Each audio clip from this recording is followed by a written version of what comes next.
Kemudian segitu, kan tadi lamuran cinta terhadap Rasulullah, Rasul teh nyata diutusna ka alam dunia teh keur nyampurna bid'ah.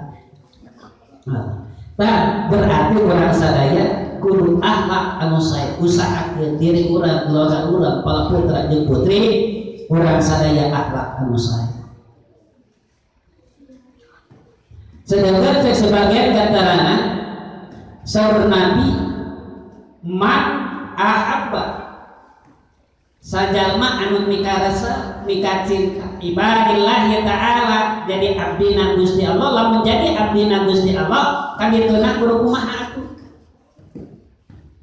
nyata ilallahi ka Gusti Allah ahsanuhum khuluqa kudu saea akhlak eta anu dipikacinta ku Gusti. Berarti lamun urang hoyong dipikacinta ku Gusti Allah jeung Rasul teh berarti urang kudu ngalakukan akhlakul karimah, akhlak anu kalintang sae.